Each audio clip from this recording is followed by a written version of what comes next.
You've been sold a dream.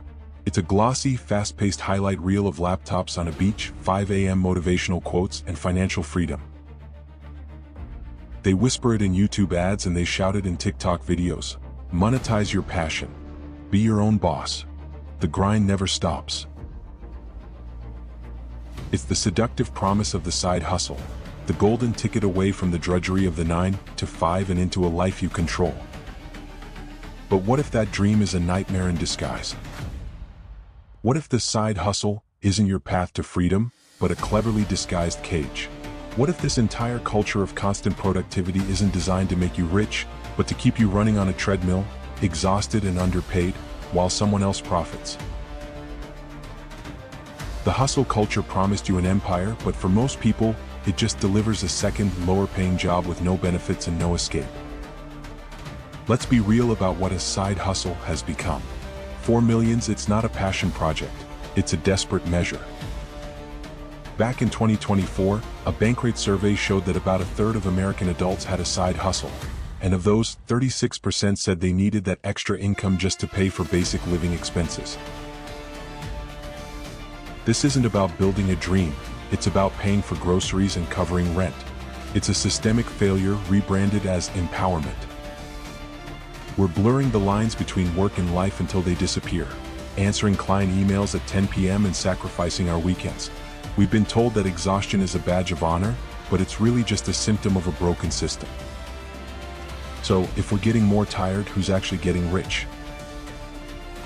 First, the platforms, the Ubers, the DoorDashes, the Fivers. They sell flexibility, but the reality is that you are a disposable asset in their algorithm. Then the gurus, the slick, charismatic figures on your feed who built their fortunes not on the hustle they preach, but on selling the dream of the hustle to you. Their business model is your desperation. And finally, the corporate world.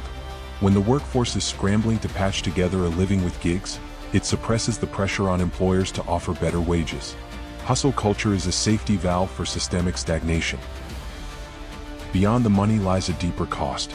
The constant demand to be productive is killing our creativity and our ability to rest.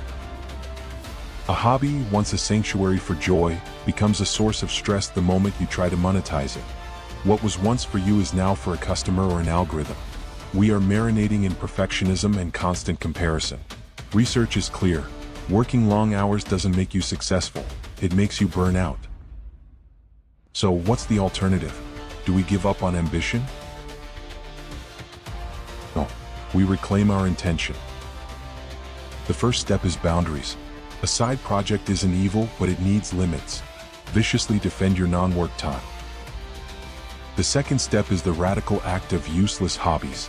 Paint without wanting to sell it. Learn an instrument without wanting to perform it. Protect that space.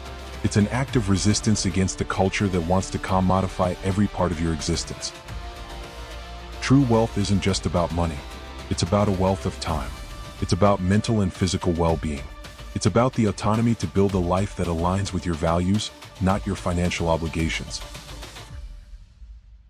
The ultimate rebellion in a society that demands your constant productivity is to choose rest.